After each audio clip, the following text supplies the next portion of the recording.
Drive. Driving. Drive. Good evening, Believe Nation. Today, I'm going to show you 10 ways that you can stay driven.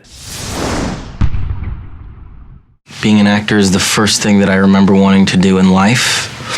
I remember at 14, 15 years old, watching some classic films, spending months and months watching all the great classics, all the great performers of the past, and being so incredibly inspired by them and saying to myself, one day I want to come close to doing something that good. So I think that thirst or that drive to just achieve what I believe is something as good as, those heroes that I have is what continues to make me want to do this.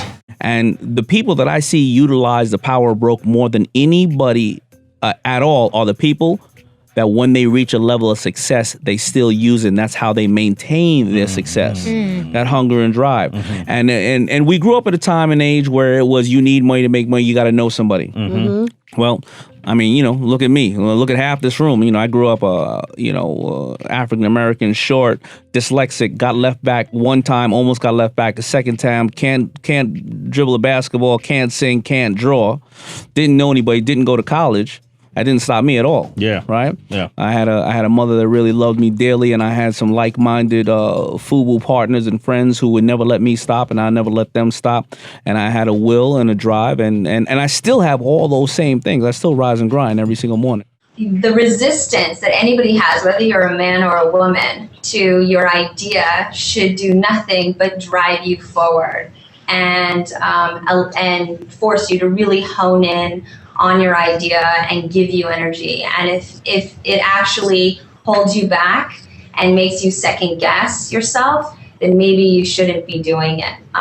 Creating a business is impossible at times. It feels impossible. And so you really have to be just so passionate about it and, really don't take no for an answer. If anything can deviate you from your path, then maybe it's not necessarily the right one. So make sure it is what you want it to be. Stay focused and allow all that resistance along the way to really give you energy and fuel your engine to move forward. I feel like I love the process of learning and discovering new things so much. And I love seeing other people win. So learning these new ideas and new skills that I'd never been exposed to before, and then being able to teach them to other people and watch the aha moments or the breakthroughs or the progress happen for them.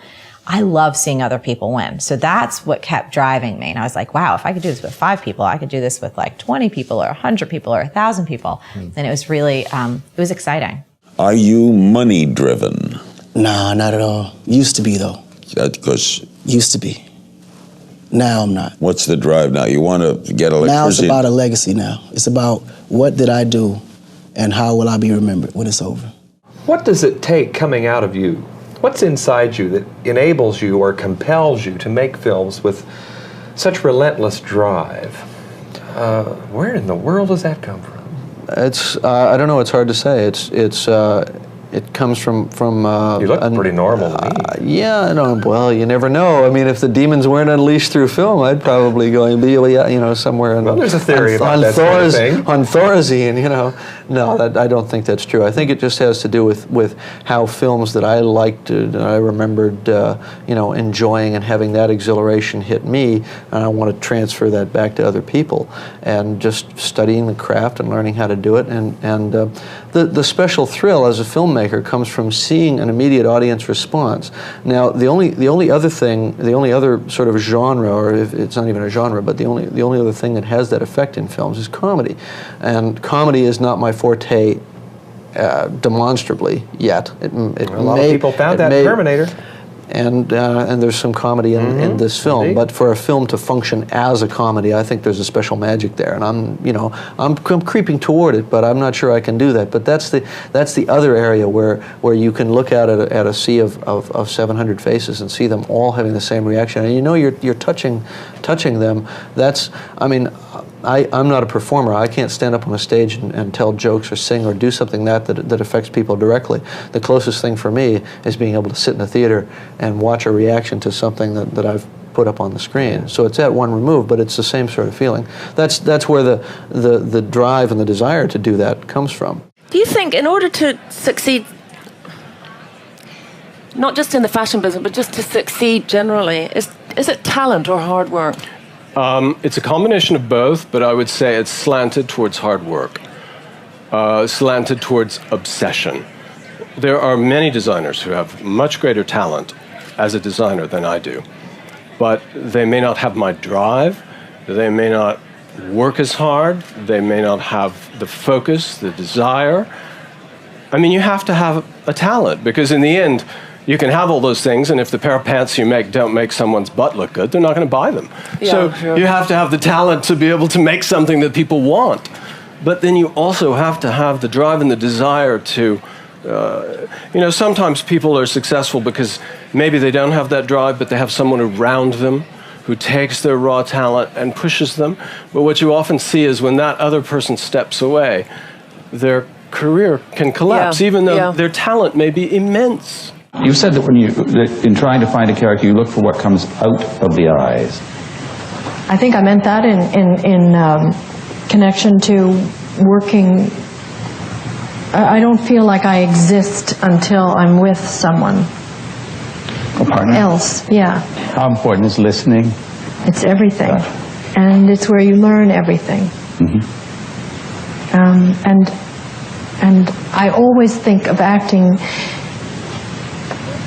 I mean, when I was applying to law school and thinking, well, acting is a stupid way to make a living, and it doesn't do anything in the world, but I think it does. I think there's a great worth in it, and the worth is in listening to people who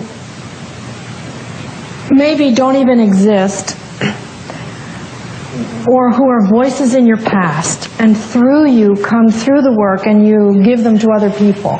And I think that giving voice to characters that have no other voice is that's the great worth of what we do.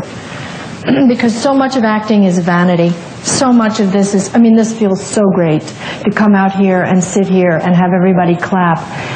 But the real thing that makes me feel so good is when I know I've said something for a soul. I've presented a soul. For me, helping a child get health care whose insurance company has denied his parents the right to get the treatment that their doctors say he needs is incredibly important. And it kind of keeps me going, because sometimes the bureaucracy and the political back and forth prevents positive things from happening. But if you can even help one person, it feels like it's worthwhile. How did you make this perseverance to push through all of this? I don't know, man. I just did. People, man, my grandma, my grandma is one of the biggest inspirations. My mom, my desire to want to give everybody around me a better life, the desire to want to live a better life, man. That's my whole motivation, man. Coming from Detroit City, people don't make it out the west side of Detroit. Thank you guys so much for watching. I'd love to know what you thought of the clips. Which one was your favorite? What impact is it going to have on your life, on your business? Leave it in the comments below and I'll join in the discussion. Thank you again for watching. Continue to believe, and I'll see you soon.